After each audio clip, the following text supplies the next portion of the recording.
Tolosa Eskubaloi taldeak denboraldi aurreko aurkezpen partidua jokatu zuen igandean Usabal kiroldegian. Asobal ligan jokatzen duen BM Benidorm taldea izan zuen aurkari. 32 eta 37 galdu arren maila ona erakutsi zuten urdinek.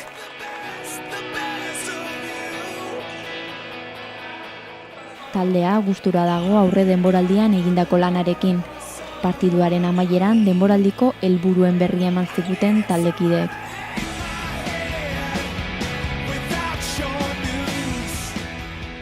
Hasi ginen orain dela 3 aste pretemporadakin, lehengo urtetik 3 jokalari berri etorri zaizkigu. Eta bueno, uste baino ekipo txukunagoa deu eta pretemporadan ingurun, aurreko asten jolastu genuen larun baten anaitasunaren aurka. Etxean, irabazi genuen 5-gatik, eta atzuki genuen lehenengo partidu ofiziala, Euskal Kopako lehenengo partidua, Errenterin, Erintzan kontra, eta 3-4 irabazi genuen. Eta gaur eukideu etxean presentazio bezala Asobaleko ekipo bat. Partidua bastante uste baino hobeto, aguantatu jau, baina notatu azkenen fisikoki hobia zehala. Eta gutxinez uste presentazio nahi deula publikoan aurrian. Nahiko ondo ez, hasieran jolastu genuen aurreko asten anaitasunan kontra.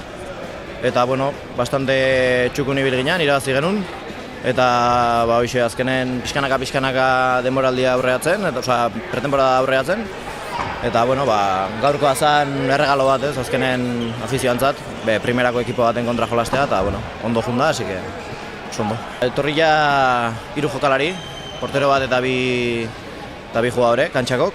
Eta juvenil batzuk ere bai, eta oso gustua gaude, eta pixkanaka taldea egiten segiko deu.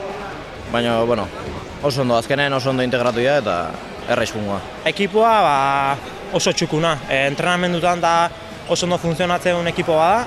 Eta objetiboa ahalik eta gora nahi biltzea. Ekipo bezala txukuna deu, lehengo urtekoan antzekoa hobia. Eta esatizuena, objetiboa horreneko 2 arten sartzi izango ditzake. Baina ikusiko deu, temporada luzia da. Gure ekipoa indanan arabera, goirako postutan egotea.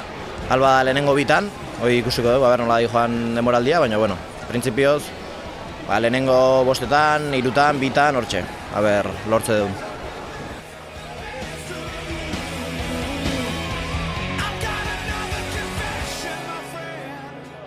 Tolosa Eskubaloi taldeak ligako lehen partidua irailaren 22an jokatuko du Usabalgo kantxan Barakaldoren aurka.